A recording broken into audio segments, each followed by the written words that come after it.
Burnout affects both men and women.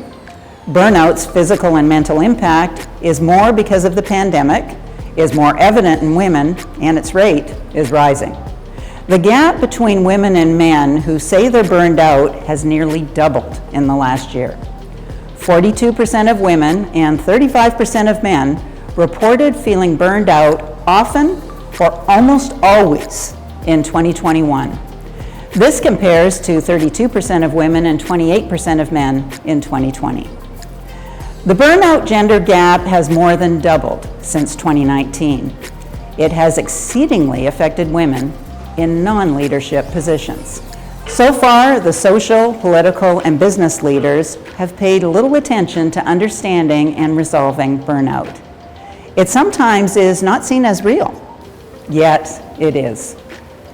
In 1974, psychiatrist Herbert Freudenberger observed that some of his workers were experiencing emotional exhaustion, loss of motivation, and commitment, which would also have mental and physical symptoms.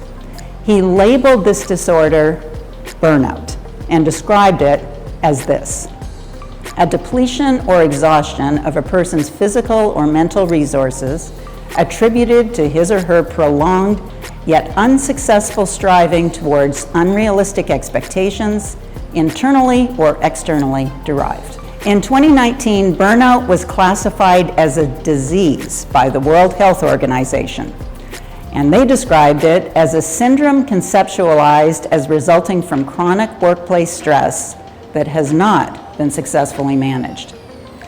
Burnout is due to chronic emotional and interpersonal stressors on jobs and toxic work environments. What are the symptoms? Feelings of energy depletion or exhaustion, increased mental distance from one's job or feelings of negativism or cynicism related to one's job, reduced professional efficacy or effectiveness. When we think about the great resignation that's occurring largely due to the pandemic, we cannot help but see the line connecting this phenomenon to burnout. So what can companies do?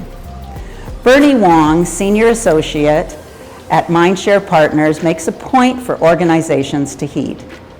Burnout and workplace mental health challenges have been issues long covered under the guise of sick days, sabbaticals, career transitions, and the everyday, "I'm good, how are you?" Only recently have companies begun dedicating time and resources to the issue.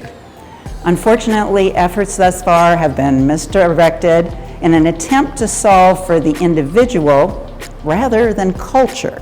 Companies and leaders themselves must do better. Wong goes on to say, companies who invest in workplace mental health yield a 4 times return on investment and can increase productivity and improve retention and support diversity and inclusion efforts. Recognizing burnout is not just a condition that must be treated by an individual.